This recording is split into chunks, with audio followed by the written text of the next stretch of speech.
Alhamdulillah,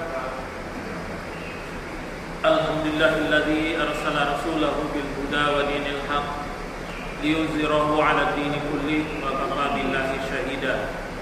Asyhadu an la ilaha illallah wahdahu la syarika lah wa asyhadu anna Muhammadan 'abduhu wa rasuluh. Allahumma shalli 'ala Muhammad wa 'ala ali Muhammad kama shallaita 'ala Ibrahim wa 'ala ali Ibrahim wa barik 'ala Muhammad wa 'ala ali Muhammad kama barakta 'ala Ibrahim wa 'ala ali Ibrahim fil 'alamin innaka Hamidum Majid. Puja dan syukur sama-sama kita panjatkan kehadirat Allah Subhanahu wa taala yang alhamdulillah masih memberikan kita banyak sekali nikmat-nikmat, yang terutama sekali adalah nikmat Islam dan nikmat keimanan, sehingga Allah masih kembalikan nyawa kita dari tidur kita, karena ada sebagian orang yang tidak dikembalikan ruhnya ke dalam jasadnya sehingga waktunya sudah habis untuk berada di dunia ini. Dan kita dimudahkan oleh Allah untuk melangkahkan kaki menuju masjid ini untuk melaksanakan perintah Allah. Salawat dan salam kita kirimkan kepada junjungan kita Nabi besar Muhammad sallallahu alaihi wasallam. Bapak sidang jemaah subuh rahimakumullah, kita lanjutkan kembali kajian fikih 4 mazhab kita. Pada bulan yang lalu kita sudah membahas masalah bagian yang ke-11, yaitu tentang surah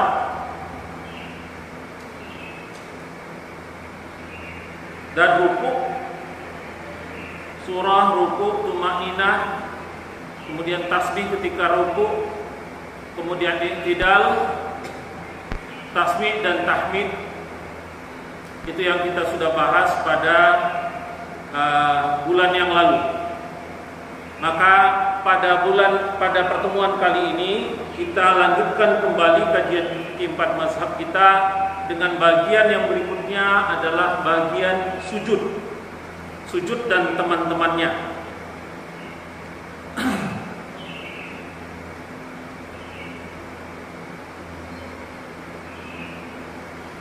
Yang pertama yang kita bahas pada bagian sujud ini adalah mekanisme jatuh dan bangkitnya dari sujud. Ini berbeda-beda. Kalau kita lihat kita melaksanakan sujud, kalau Bapak perhatikan di Mutakinnya saja, jangan di Arab Saudi deh, jangan di Madinah atau jangan di Mekah, di Mutakin saja. Juga berbeda-beda, ya. Ada yang kakinya duluan, ada yang tangannya duluan. Ya, kita lihat dalil-dalilnya, ya. Dari mana itu pendapat-pendapat tersebut.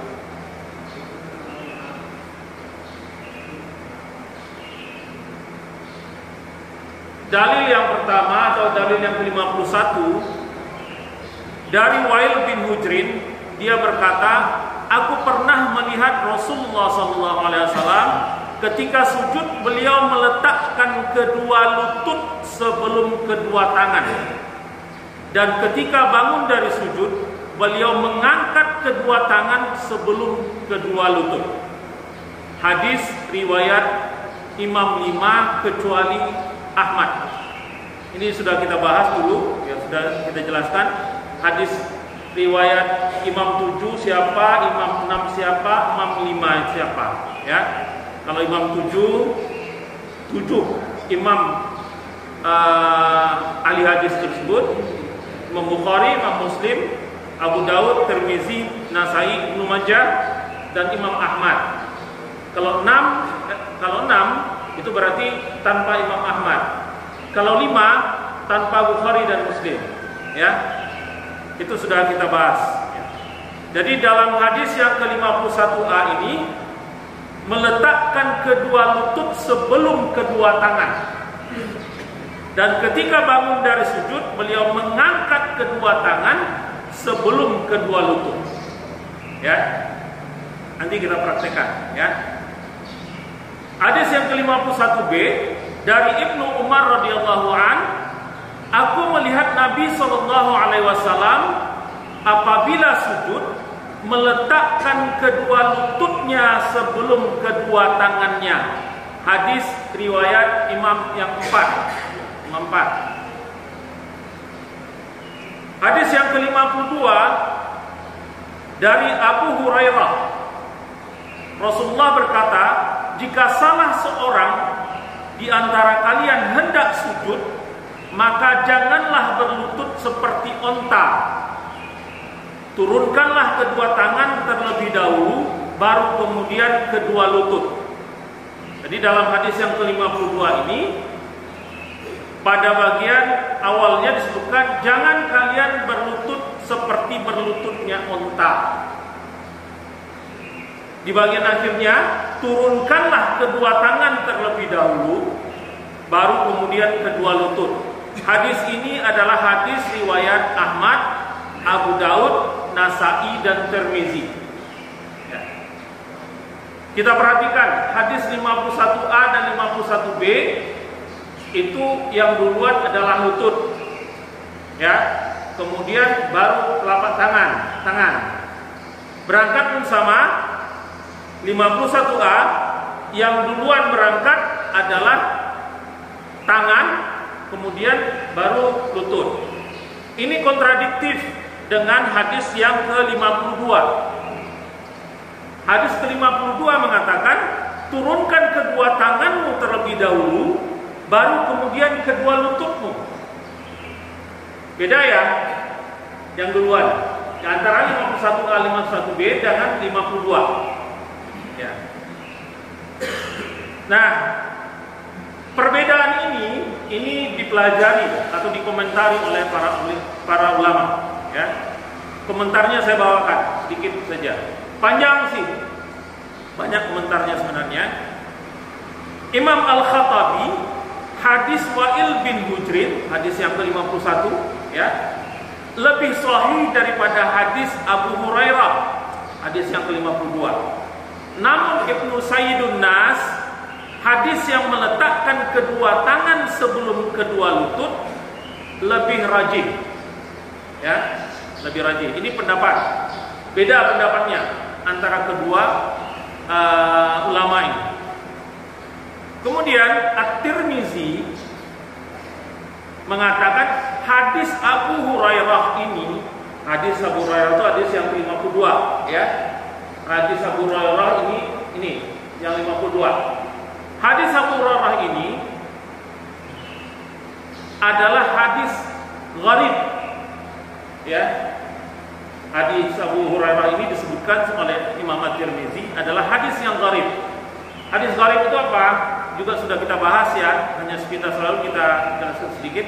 Ada hadis masyhur, ada hadis aziz, ada hadis gharib. Hadis gharib itu adalah hadis yang hanya ada satu jalur periwayatan. Ya, hadis gharib adalah hadis yang hanya ada satu periwayatan, hanya satu jalur saja periwayatannya. Ini disebut dengan hadis gharib. Ibnu Qayyim al-Jauziyah mengatakan ada keanehan dari matan hadis dari Abu Hurairah ini. Ya, jadi hadis 52 ini dikomentari oleh Ibnu Qayyim al-Jauziyah. Ada keanehan dari matan hadis ini. Matan itu isi, bukan jalur ya, bukan sanad, tapi isinya. Apa yang dimaksud dengan ada keanehan oleh Ibnu Qayyim al-Jauziyah? Pada bagian awal hadis ini mengatakan bahwa janganlah berlutut seperti berlututnya onta. Ya. Kemudian pada bagian akhirnya disebutkan bahwa turunkan kedua tangan terlebih dahulu, baru kemudian kedua lutut. Sementara diketahui bahwa onta itu kalau dia duduk atau dia turun, itu yang duluan turun adalah kaki depan. Ya, kaki depan duluan turun, baru kaki belakang. Perhatikan kalau bapak-bapak pernah memperhatikan onta, ya, dia duduk itu selalu depannya duluan, yang depan, kaki depan yang duluan, ditekuk, kemudian baru nekuk kaki belakang. Sama dengan waktu dia berdiri. Waktu dia berdiri, kaki belakang duluan yang diangkat, dikembalikan. Baru yang terakhir itu adalah kaki depan. Ini yang disebut oleh Ibnu Qayyim al-Jauziyah ada keanehan dari matan hadis Abu Hurairah. Ya. Kemudian Imam An-Nawawi mengatakan bahwa tidak ada tarjih antara kedua pendapat itu. Ya. Jadi kalau saya praktekkan,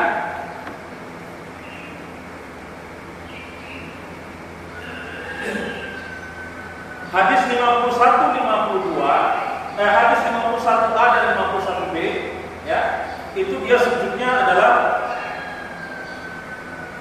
setelah kita berdiri bangkit dari sujud, dia begini, ya, lututnya duluan, baru tangan, baru wajah. Pada saat dia berdiri, tangannya dulu, ya, lepas dulu tangannya. Kalau dia duduk istirahat, nanti kita lihat duduk istirahat, ya. Kemudian dia berdiri. Ini hadis 51A dan 51B. Hadis 51A dan 51B.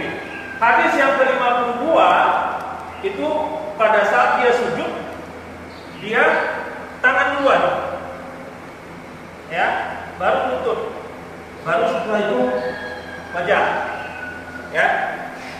Ini hadisnya. Ini berdasarkan hadisnya, ya.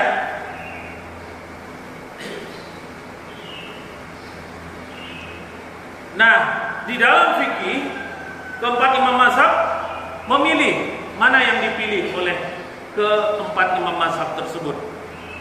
Di dalam mazhab Syafi'i, mazhab Hanafi dan mazhab Hambali disunnahkan meletakkan kedua lutut terlebih dahulu sebelum tangan, ya. Meletakkan kedua lutut terlebih dahulu sebelum tangan. Jadi yang diambil adalah hadis 51A dan 51B. Kemudian mazhab Maliki, dia sendirian, ya, mazhab Maliki ini mendahulukan kedua telapak tangan sebelum lutut. Jadi ngambil hadis yang nomor 52. Ya. Kita lihatkan dulu, ya. Ini cara jatuh. Ini jatuhnya, ya. Ini jatuhnya. Kemudian cara berdiri dari sujud, mazhab Syafi'i dan mazhab Maliki hendaknya dengan cara menekan kedua telapak tangan ke lantai, mendahulukan mengangkat lutut sebelum tangan. Perhatikan, di sini Syafi'i duluan lutut, ya, waktu jatuh. Tapi di sini Syafi'i duluan lutut, dia mengangkatnya, ya.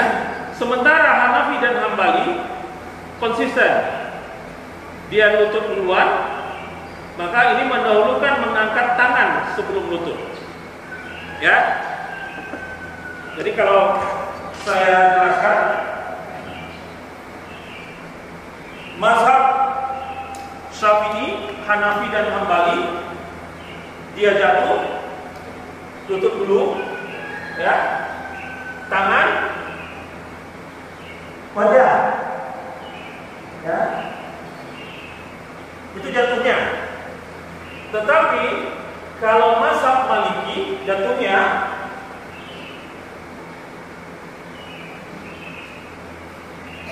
ya baru wajah, jadi tangan dulu.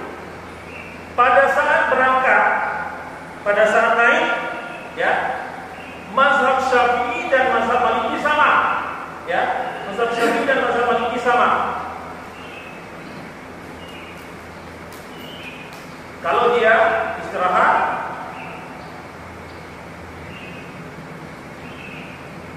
tapi sujud ujung menyentuh.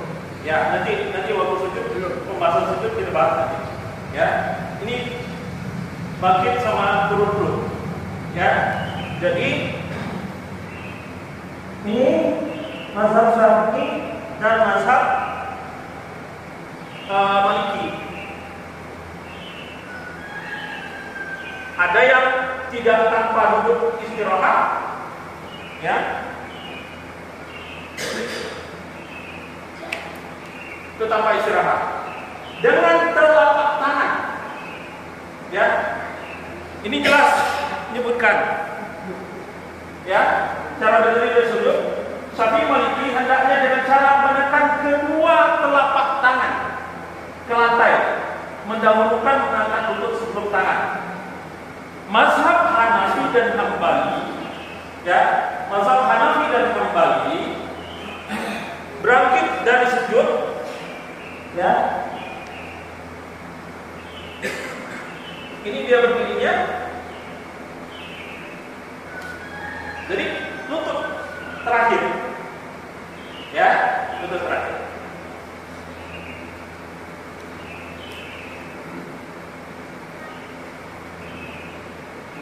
Nah, ini dulu. Saya tahu pertanyaannya. Kalau usah ditanyain saya jawab. Begini kan maksudnya kan? Ya. Dari keempat imam mazhab tidak ada yang melakukan seperti itu. Kalau Bapak lihat ada yang berpendapat dengan tinju kepala. Ya. Ini ketemu di dalam kitab Sifat Sholat Nabi karangan Albani. Ya, karangan Albani. Kenapa? Karena mazhab Syafi'i yang mengatakan bahwa dia bertelekan itu dengan telapak tangan. Ya, bukan dengan tangan. Dari mana dia mengambil pengertian itu? Ternyata Albani memahami bahwa menekan, ya, dengan cara menekan kedua, menekan itu adalah dengan bagian yang terkuat di dalam tangan, ya. Bagian yang terkuat itu adalah tinju, bukan telapak tangan, ya. Jadi perbedaan interpretasi di dalam mentahlilkan dan menggunakan dalil, ya. Jadi Albani mengatakan bahwa yang terkuat itu, dan memang yang terkuat itu yang paling gampang ya ini ya, paling kuat. Apalagi kayak orang-orang postur seperti saya, ya, agak benar. Yang daripada begini lebih gampang begini. Kenapa? Karena begini jarak ini nempel, tapi ini lebih jauh sehingga berdirinya lebih gampang. Ya, jadi Albani menjelaskan bahwa menekan itu adalah dengan bagian yang terkuat dari tangan. Ya. Ada lagi yang mengatakan bahwa Albani juga menafsirkan bahwa seperti istilahnya adalah hadis dengan tinju. Hadis membuat kue. Membuat kue itu dengan tinju. Jadi bukan dengan telapak tangan. Di situ munculnya, ya, munculnya pakai tinju itu. Tetapi baik Syafi'i ataupun Maliki yang berdiri dengan kedua tangannya adalah menggunakan telapak tangan. Ya, terjawab ya.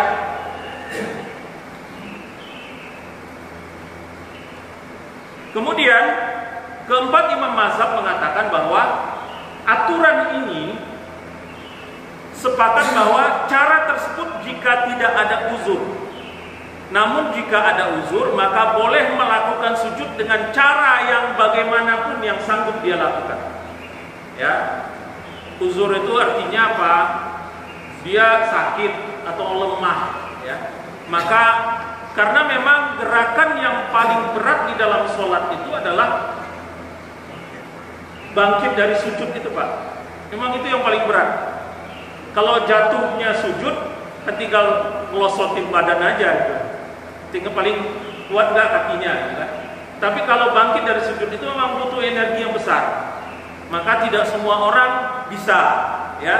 Terutama orang-orang yang sudah sepuh atau yang sakit, ya. Maka dalam keadaan ini disebut dengan uzur. Baik itu jatuh sujud, ya. Nah, sujudnya sendiri. Nah, sekarang kita masuk ke dalam sujudnya sendiri, ya. Hadis ke-53 dari sahabat Ibnu Abbas radhiyallahu an bahwa Nabi SAW bersabda, jika aku diperintahkan untuk sujud dengan 7 anggota tubuh, yaitu dahi sambil beliau memberi isyarat hidung, ya, kedua tangan, ya, kedua lutut, dan kedua ujung kaki. Ini hadis riwayat Bukhari dan Muslim. Ya, hadisnya seperti ini. Ya, hadisnya seperti ini. Aku diperintahkan untuk sujud dengan 7 anggota tubuh, yaitu dahi sambil beliau menunjuk mengisyaratkan hidung. Itu artinya apa? Artinya adalah bisa diartikan salah satu boleh, bisa juga diartikan bahwa dua-duanya merupakan satu kesatuan. Ya, nah, para imam mazhab, nanti kita lihat ya. Kemudian hadis yang berikutnya adalah dari Wail bin Hujrin, Rasulullah SAW jika sujud meletakkan wajah beliau antara kedua telapak tangan. Ya, meletakkan wajah beliau antara kedua telapak tangan. Ya, seperti ini sujudnya. Nanti saya contohkan ya. Kemudian dari Abu Humaid As-Saidi, ketika sujud beliau Rasulullah SAW meletakkan kedua tangan tidak tergenggam dan tidak merenggang. Artinya dia lurus, ya, tidak menggenggam, tidak pula merenggang. Berarti adalah rapat, ya. Meletakkan kedua tangan tidak tergenggam dan tidak merenggang, berarti rapat. Lantas menghadapkan ujung-ujung jari ke arah kiblat. Jadi nggak boleh begini, ya, nggak boleh begini, ya, harus begini. Nanti, ya sekalian berdiri. Dari Abu Humaid As-Saidi bahwa Rasulullah SAW jika sujud beliau meletakkan kedua telapak tangan searah kedua bahu. Ya, kalau yang 54, kalau yang 56 searah bahu. Ya. Dari Abu Hurairah, Rasulullah melarang istimalus sama dengan satu kain yang satu sisi diangkat. Muttafaqun alaih. Ya. Saya contohkan, ya.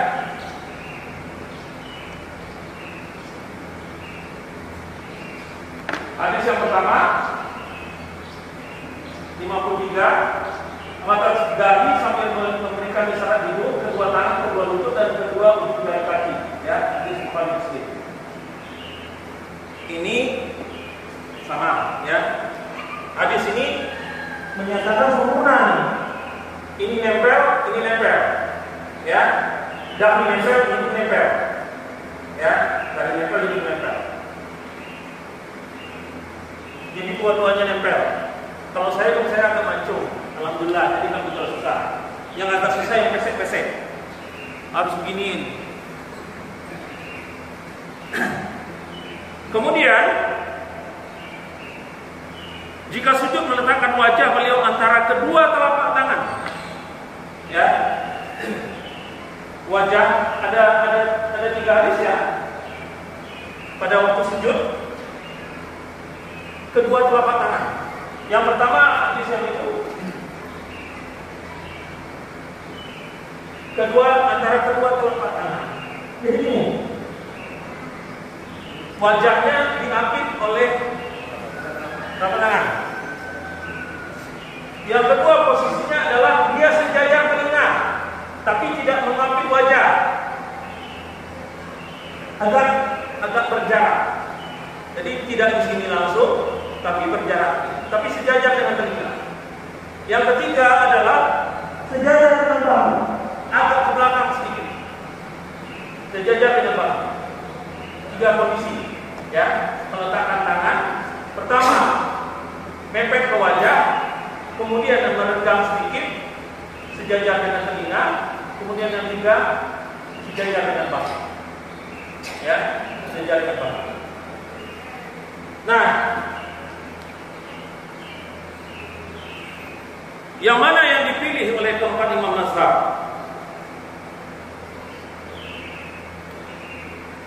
Keempat imam mazhab menyatakan bahwa disyariatkan dengan 7 anggota badan: muka, 2 lutut, 2 tangan, dan ujung jari kedua kaki. Cuma berbeda masalah fardunya saja. Jadi mereka sepakat bahwa anggota sujud itu adalah 7. Jadi kalau ada orang yang sujud sambil ngangkat kakinya, itu nggak boleh, karena anggota sujudnya terhalang, tidak ya. Kemudian Hanafi, mazhab Hanafi, yang fardu adalah dahi dan hidung. Ya, di dalam mazhab Hanafi yang fardu adalah dahi dan hidung.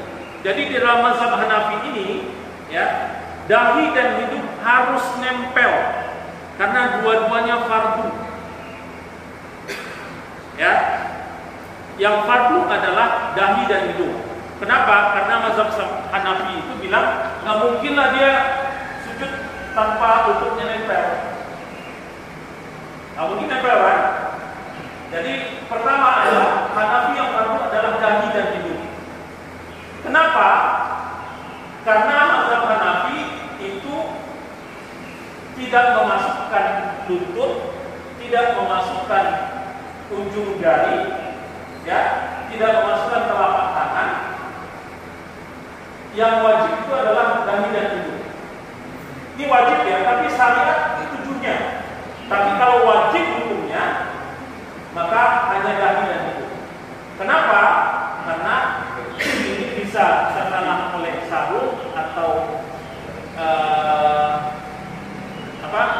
celana panjang. Ujung jari juga terhalang oleh kaos kaki. Ya. Jadi yang disyariatkan di dalam mazhab Hanafi adalah dahi dan hidung. Sementara di dalam mazhab Syafi'i yang diwajibkan adalah dahi, lutut, tangan, dan ujung jari.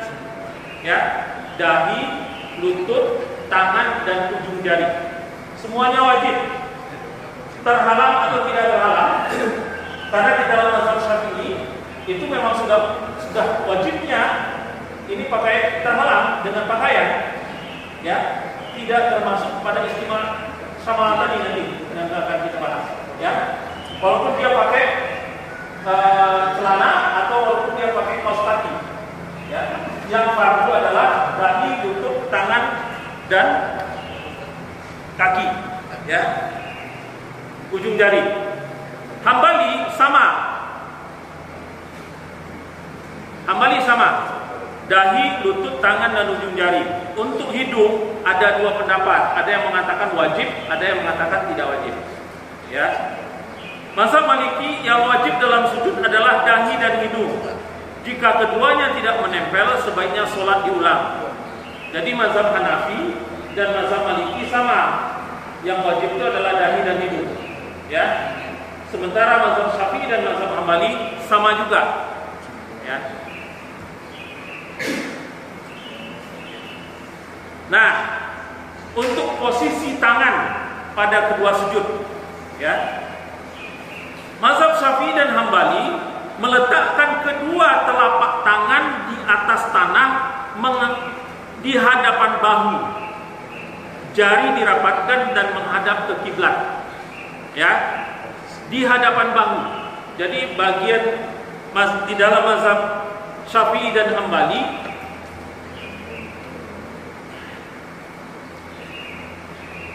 dia sejajar dengan bahu. Sejajar dengan bahu. Ya, itu dalam mazhab Syafi'i dan mazhab Hambali.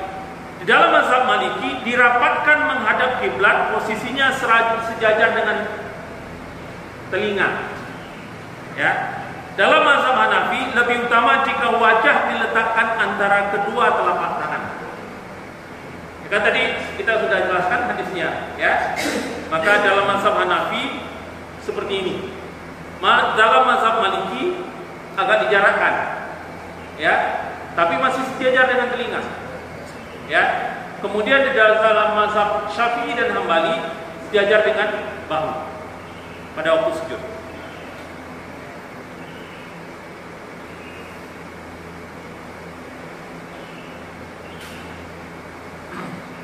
Nah, hadis yang ke-57 tadi, ya. Hadis 57 ini.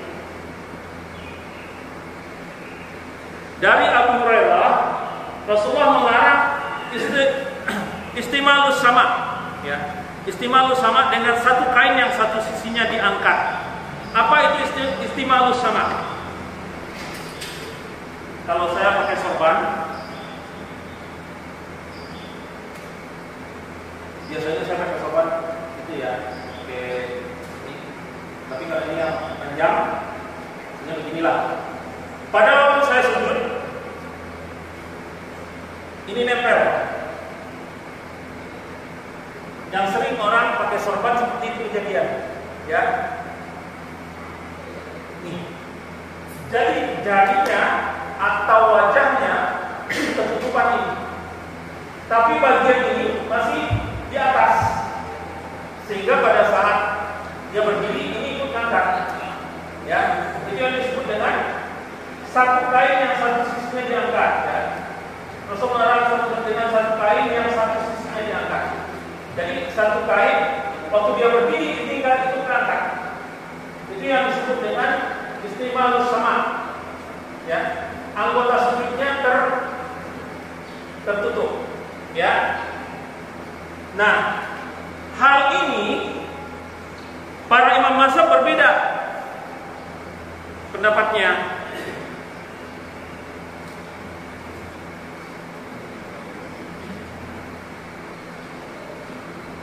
Istimalus sama, Hanafi, Maliki dan sebagian Hambali hal itu boleh, ya.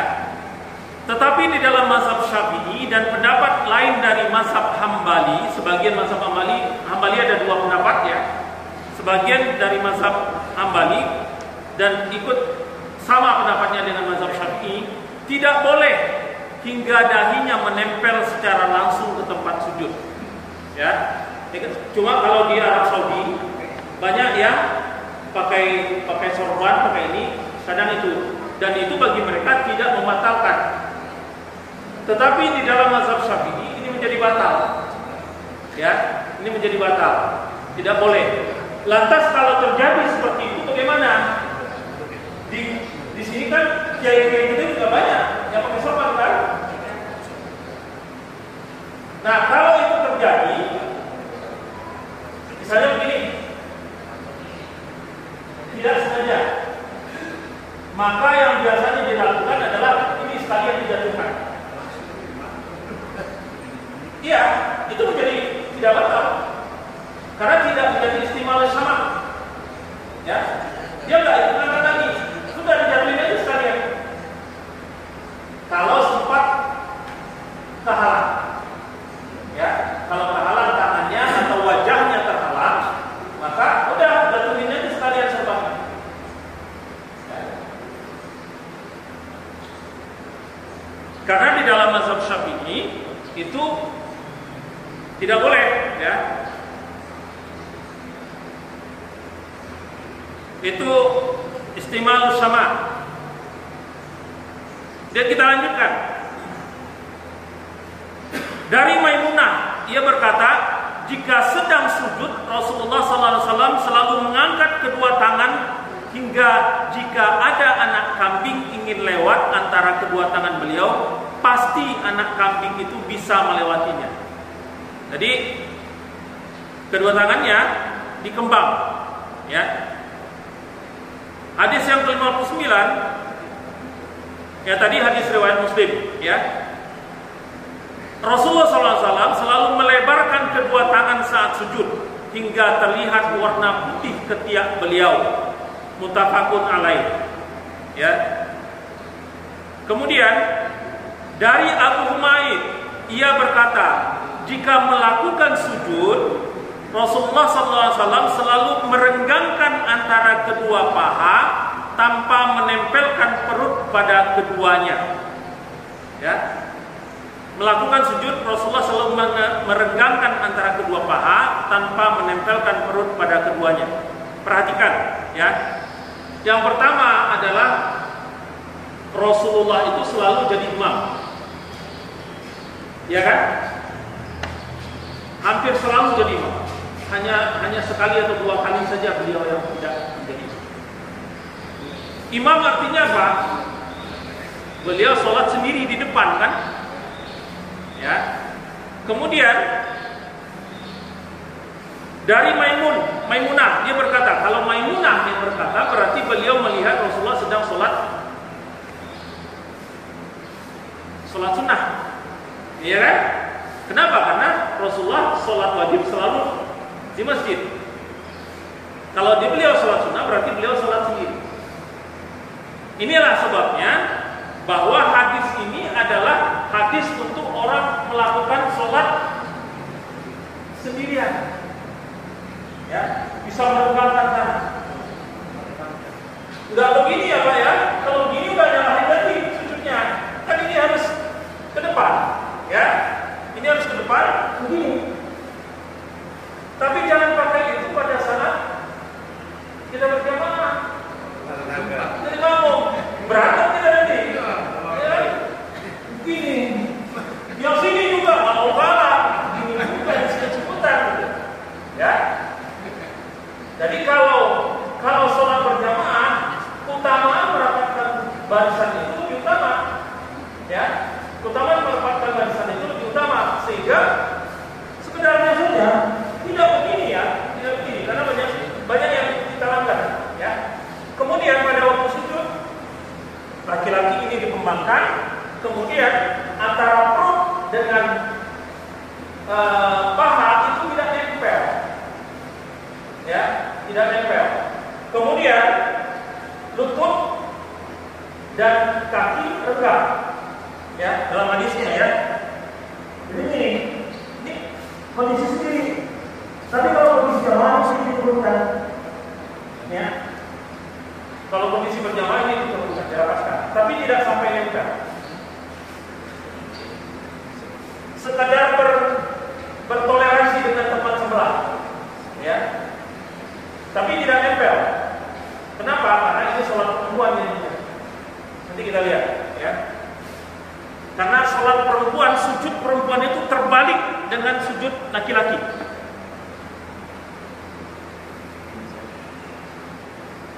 Jadi merenggangkan antara kedua paha tanpa menempelkan perut pada keduanya. Ya. Kita lihat hadis yang lain. Hadis nomor 61. Dari Anas radhiyallahu anhu, Rasulullah bersabda, "Tegaklah dalam sujud dan jangan kalian memposisikan kedua bahu dekat dengan tanah seperti anjing." Ini dikatakan seperti anjing. Jadi bahu dengan tanah itu berjarak, jadi nggak boleh begini. Itu mendekatkan, ya. Jadi kalau kita sholat lagi adalah begini, bahunya tidak dekat dengan tanah.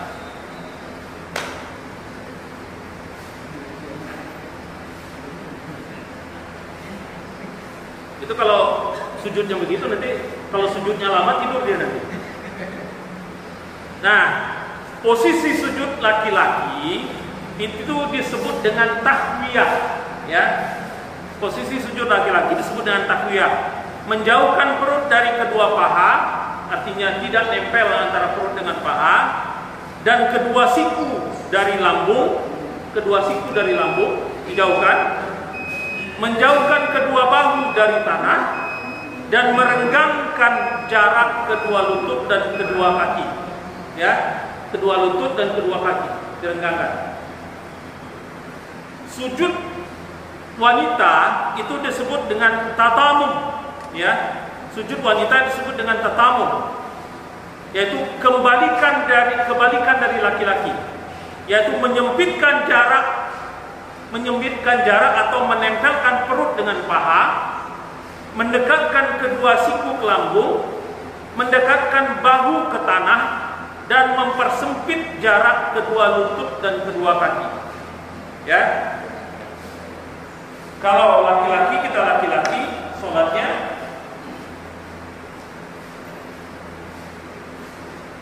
ya.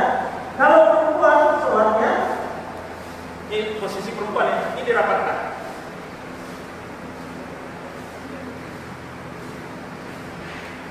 Ini sejak tidak boleh tulisan topi atau tulisan enggak? Nah, topi. Topi. Ya, itu kan ada topi yang digunakan dalam masker. Ya. Saya jawab dulu yang masker. Masker itu hadisnya lain. Ya, ada hadis yang lain. Di samping menutup ini, di samping menutup menutup hidung, ya. Ada hadis yang lain mengatakan bahwa janganlah kamu sholat dengan menutup muka, janganlah kamu sholat dengan menutup mulut.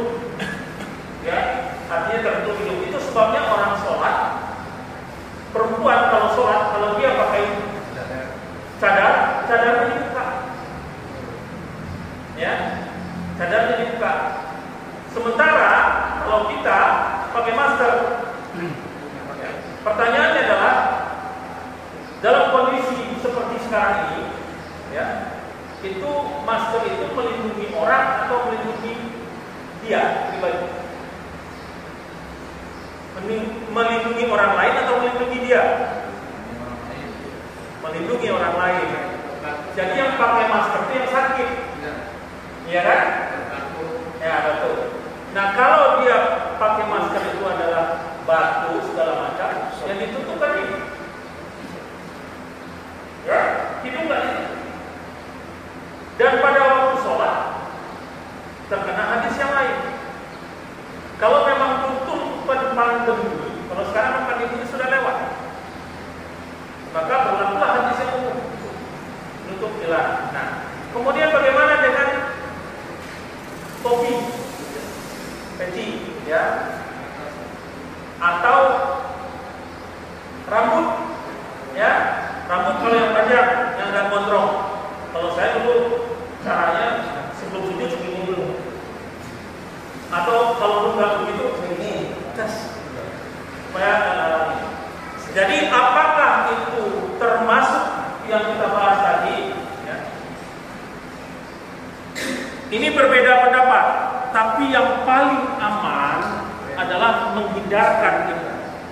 Ya, yang paling aman adalah menghindarkan itu. Apakah itu menyebabkan terhalangnya anggota sujud dengan memakai peci seperti ini? Ya, kan bisa tuh sebenarnya pada waktu kita sholat pecinya kita gini, iya ke atas sih, kan bisa, ya. Itu juga yang menyebabkan kadang-kadang kalau kita sholat kacamata dilepas, ya, kacamata dilepas. Kenapa? Karena kalau kita pakai kacamata sulit untuk mendapatkan kedua ini nempel, karena terhalang oleh kacamata. Ya, itu sebabnya kita membahasnya bahwa yang disebut dengan ini kalau sorban jelas ya aturannya, tapi kalau dahi dan jidat itu, kalau dahi dan jidat itu termasuk ikhtilaf, ya, termasuk ikhtilaf. Baik, kita lanjutkan. Nah, tasbih pada saat sujud. Tasbih pada saat sujud. Apa yang dibaca pada saat sujud? Ini kita sebenarnya sudah bahas pada hadis nomor 42, 43 dan 44, ya, kita lihat.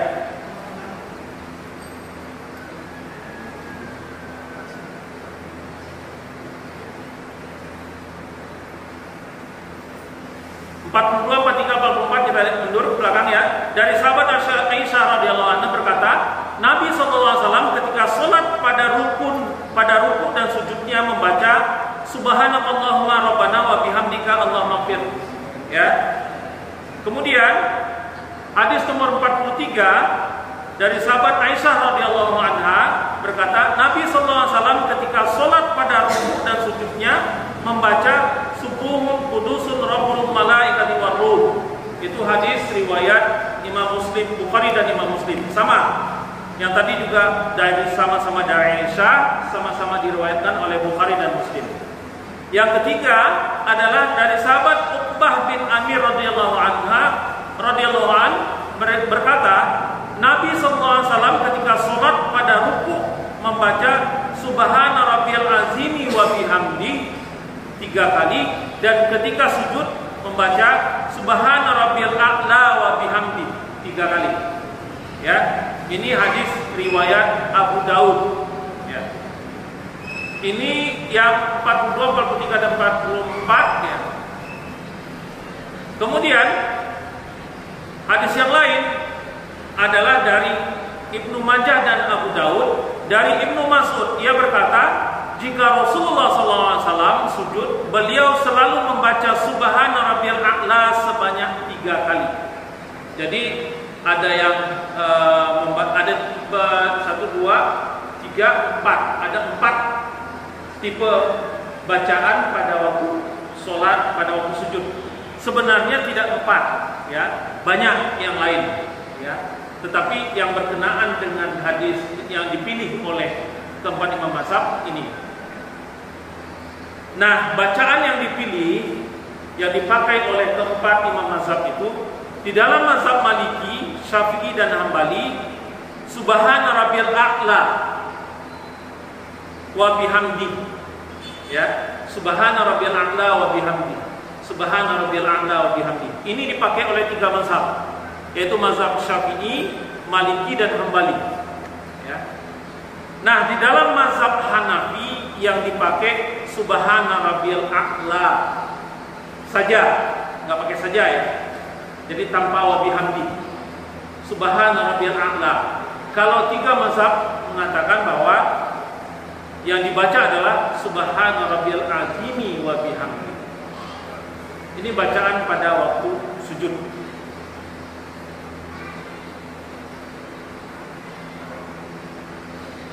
Baik, kita lanjutkan dengan duduk antara 2 sujud. Sujud 2 kali. Antara sujud dengan sujud itu ada duduk, ya. Hadis 63 dari sahabat Abu Hamid As-Sa'idi radhiyallahu an, bahwa beliau menjelaskan sifat salat Nabi sallallahu alaihi wasallam dan berkata, kemudian Nabi SAW meletakkan kaki kirinya dan duduk di atasnya dalam keadaan duduk lurus sampai semua tulang kembali ke tempatnya. Artinya ini duduk iftirash, ya, duduk iftirash. Hadis yang lain dari Ibnu Umar berkata, di antara hal yang termasuk sunnah sholat adalah menegakkan kaki kanan dan menghadapkan jari-jari kakinya ke arah kiblat. Ya, menegakkan kaki kanan dan mengarahkan jari-jari kakinya ke arah kiblat. Hadis riwayat An-Nasa'i. Kalau menegakkan kaki kanan berarti juga iftirash. Ya. Hadis yang lain, Anas radhiyallahu anhu berkata, Rasulullah pernah berkata kepadaku, jika engkau bangun dari sujud pertama, maka janganlah duduk iqqa, ya, seperti duduknya anjing. Hadis riwayat Ibnu Majah. Iqqa itu adalah meluruskan kedua kaki ke belakang dan menduduki kedua tumit. Ya. Jadi duduk antara 2 sujud itu adalah dengan duduk iftirash. Duduk iftirash seperti apa? Ini duduk iftirash. Ya, ini juga pernah kita bahas pada waktu kita membahas mengistimbat hukum. Ini iftirash, duduk di sini. Yang disebut dengan iqqa, yang dilarang itu adalah seperti ini dan seperti ini. Ini pantat dua-duanya duduk di atas lutut. Ya. Ya, ini kan duduk di atas lutut. Atau seperti ini. Ini duduk di atas lutut juga. Ya. Itu yang disebut dengan iqah. Itu duduk yang dilarang di dalam sholat. Bukan berarti Rasulullah tidak melakukan itu, ya. Tapi Rasulullah tidak melakukan itu di dalam sholat. Di luar sholat boleh. Di luar sholat boleh. Ada hadis yang menjelaskan ini yang kadang-kadang membuat rancu. Ada hadis yang mengatakan bahwa Rasulullah duduknya dengan seperti ini. Tapi hadis itu tidak menjelaskan bahwa itu duduk dalam waktu sholat atau bukan. Jadi hadis yang itu jelas, ini jelas melarang bahwa iqah itu dilarang oleh Rasulullah.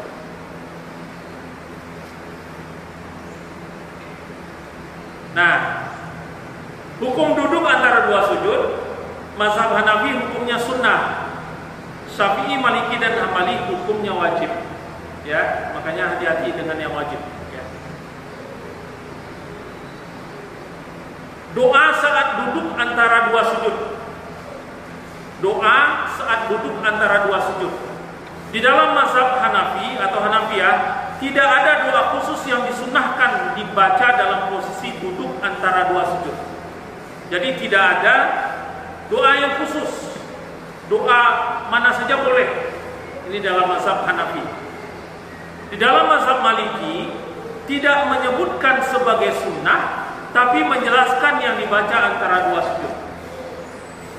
Ya, dalam mazhab Maliki hukumnya tidak dikatakan sebagai sunnah, tetapi diajarkan apa bacaan pada waktu sujud, pada waktu duduk antara dua sujud. Di dalam Syafi'i dan Hanabilah doa tersebut masruh. Bahkan Hanabilah mewajibkan minimal sekali dengan Rabbighfirli, ya, dengan Rabbighfirli, ya. Doanya adalah redaksi doa menurut Syafi'iyah, Malikiyah dan Hanabilah. Allahumma firli warhamni wajburni warfa'ni warzuqni wahdini wa'afini. Nah, di dalam mazhab Hambali itu bukan Allahumma firli, tapi Rabbighfirli. Ya. Rabbighfirli warhamni wajburni warfa'ni warzuqni wahdini wa'afini. Bapak pakai mana? Pakai Allahumma firli atau Rabbighfirli? Allahumma firli. Wa'afini, wa'afani enggak?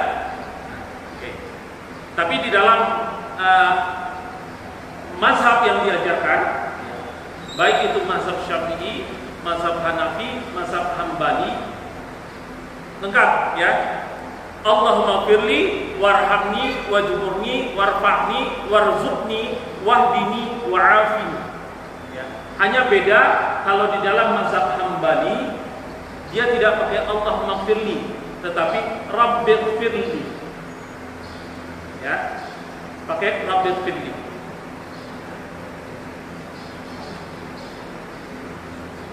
Karena kadang-kadang kita sholat itu minimalis itu rumah aja.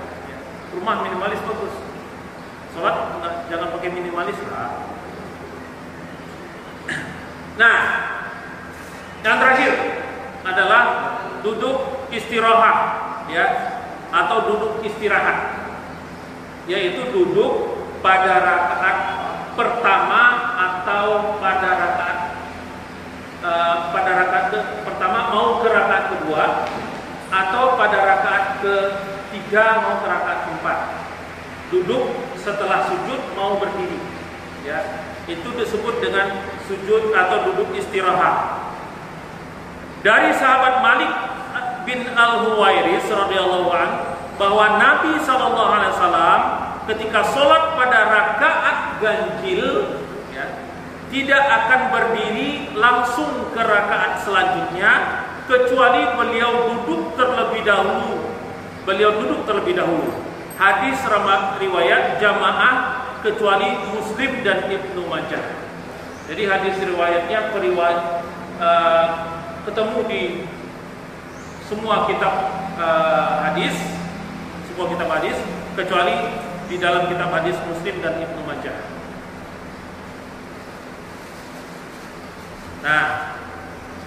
Nah, untuk duduk istirahat sebelum berdiri dari sujud pada rakaat pertama dan ketiga, Syafi'i yang paling sahih hukumnya adalah sunnah. Maliki, Hanafi dan Hambali tidak dimustahabkan duduk istirahat, tapi langsung berdiri dari sujud karena tidak disebutkan dalam hadis riwayat Abu Humaid As-Sa'idi. Ya. Jadi di dalam mazhab Syafi'i itu hukumnya adalah sunnah. Pada saat seseorang bangkit dari sujud,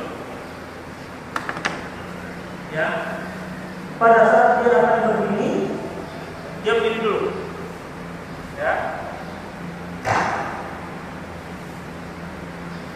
baru berdiri, ya, dia sujud, kemudian duduk sebentar, ya, duduk sebentar, duduk istirahat.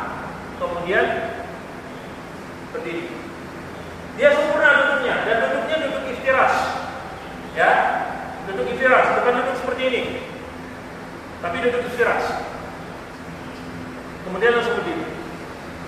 Nah, 3 mazhab yang lain tidak pakai ini. Hanya mazhab Syafi'i yang pakai ini. Ya, 3 mazhab yang lain langsung.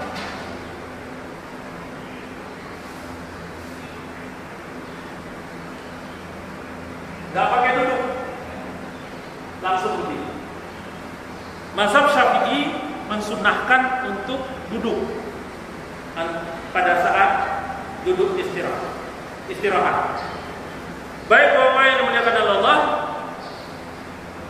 materi kita pada pagi hari ini cukup sampai sujud dulu, ya. Sampai sujud, ada sujud dan bangkit dari sujud, ya. Untuk bagian yang lain nanti insya Allah kita masih ada tahiyat, ya, masih ada bagian-bagian yang lain. Insya Allah kita lanjutkan pada bulan depan. Sebelum ini silakan kalau ada yang lain.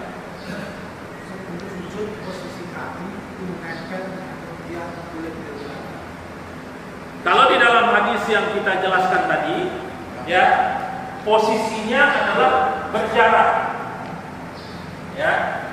Jarak.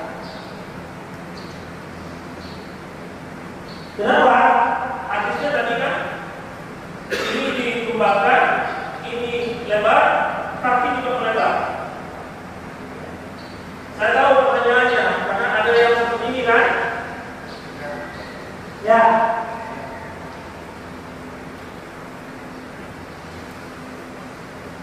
Mungkin saya yang kurang ilmu, ya. Tapi saya nggak ketemu dalilnya. Dan keempat imam mazhab mengatakan lurus. Ya. Bisa saja ada dalil yang lain yang dipakai, tapi dalil yang dipegang oleh keempat imam mazhab untuk laki-laki, ya. Kalau untuk perempuan ya dirapat. Kalau untuk laki-laki adalah direnggang. Ya, kalau untuk perempuan dirapat. Nah, mungkin saja ada dalil yang lain, ya. Saya juga sempat dengar di YouTube juga ada.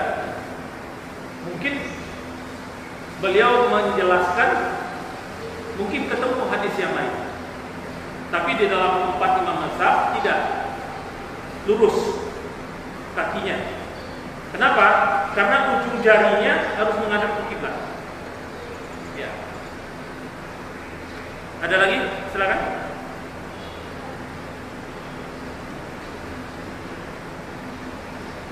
Baik, kalau tidak ada lagi, kita cukupkan kajian kita pada subuh hari ini. Terlebih terkurang mohon dimaafkan. Yang benar datangnya dari Allah, yang salah adalah karena kedhaifan pribadi hamba. Wabillahi taufiq wal hidayah. Wassalamualaikum warahmatullahi wabarakatuh.